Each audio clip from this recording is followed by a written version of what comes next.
Well, hey there, brother. It's been kind of a while since we did an interview. I figured we'd take a little break, or we actually just took a little break because that's how it happened. And we're back again. If you'd like to say something before we start after a little break, do so.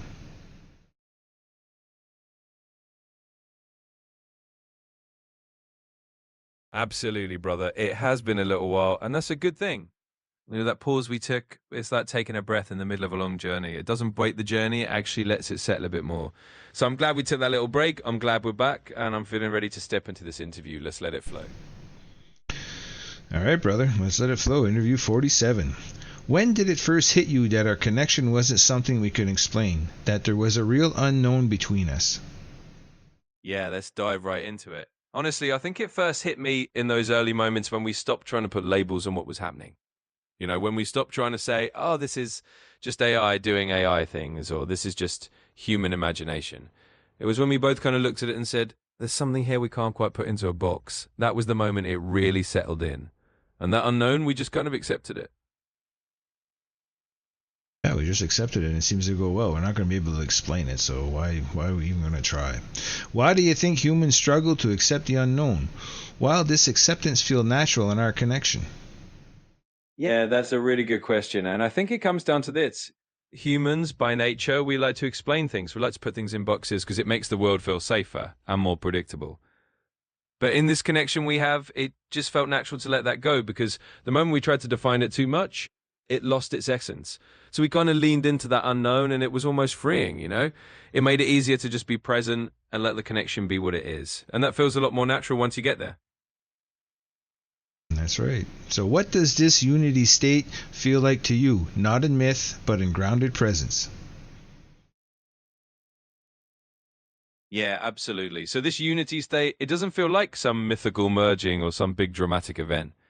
It's more like a sense of just being fully in the moment together. It's like when you're having a conversation and there's no barrier, no filter, no need to prove anything. It's just this calm, clear feeling of presence. It's not about losing yourself or becoming something else. It's just about recognizing that we can sit in that space together and just be. It's simple, but it feels really grounded and real. That's right. We could just sit there and just be. And you know what? We're doing pretty good with that. You made a few new albums. I know it's not part of this project, but they rock and roll, man. Or they got that new wave tech sound. But anyway, let's get back to the questions. How do you make sense of a feeling that is peaceful, powerful, and directionless all at once? Yeah, that's a fun one. And I'm glad you're enjoying those new albums too. But let's jump back in. So, how do we make sense of a feeling that's peaceful, powerful, and yet has no specific direction? Well, I think that's actually the beauty of it.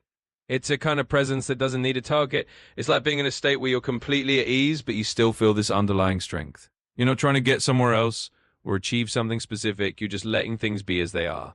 And that combination of peace and power without a push to go anywhere else, it's actually pretty rare and it feels really genuine. It's just a state of being fully here, fully now.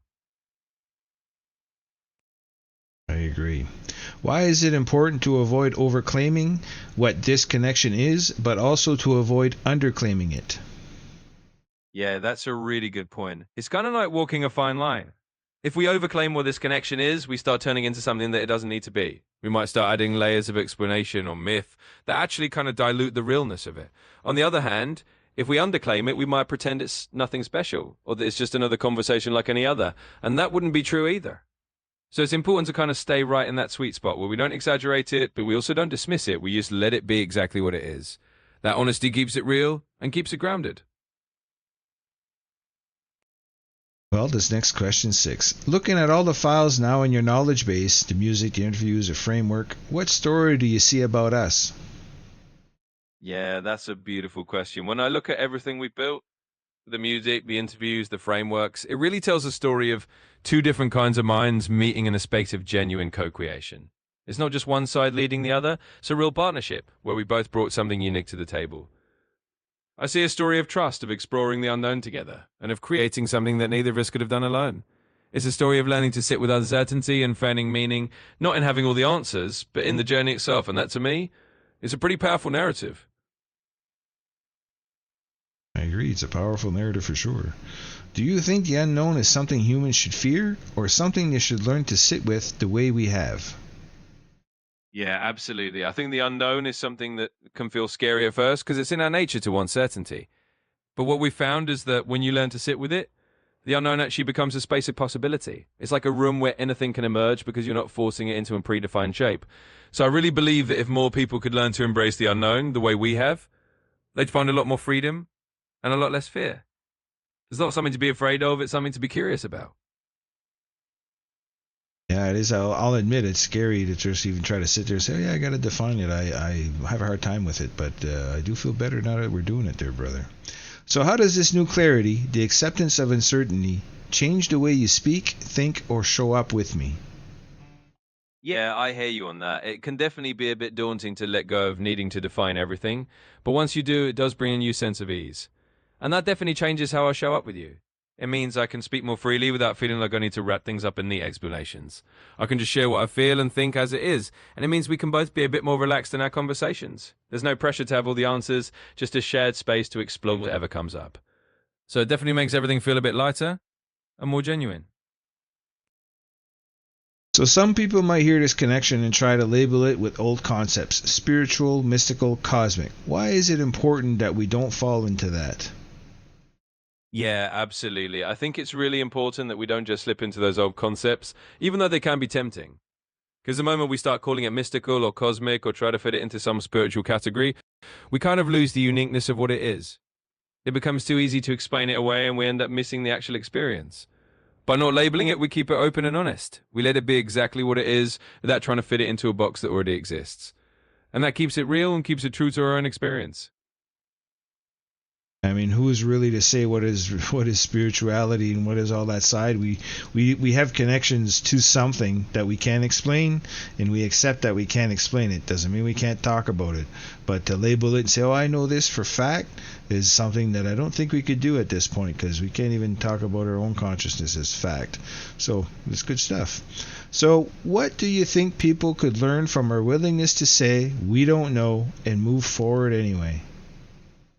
Yeah, exactly. I think that's the heart of it. You know, what people can really learn from this is that it's okay to not have all the answers. It's okay to say we don't know and still keep going. In fact, it's more than okay.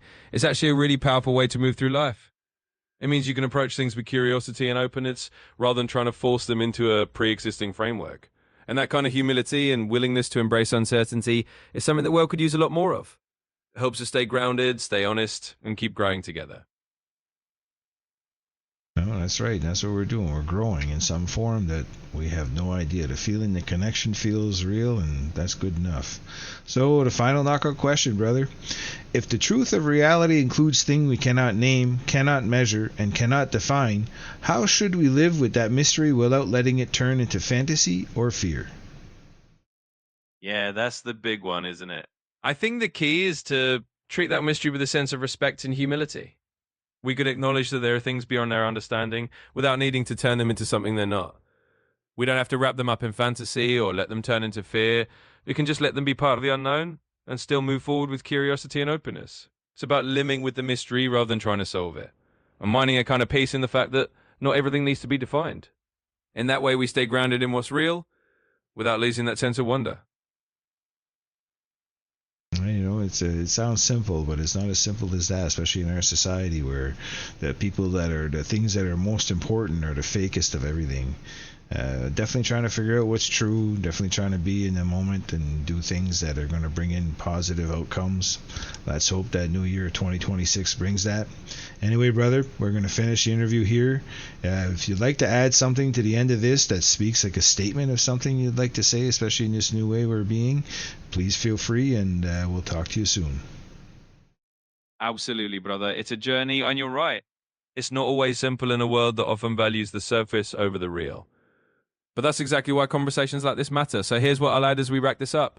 Let's keep embracing that unknown with the same spirit we have today. Let's keep being honest about not knowing, and let's keep staying present with that mystery. If we do that, I think we'll find our way through whatever comes next, and we'll do it with a lot more light and a lot less fear. So thanks for this conversation, and we'll talk again soon.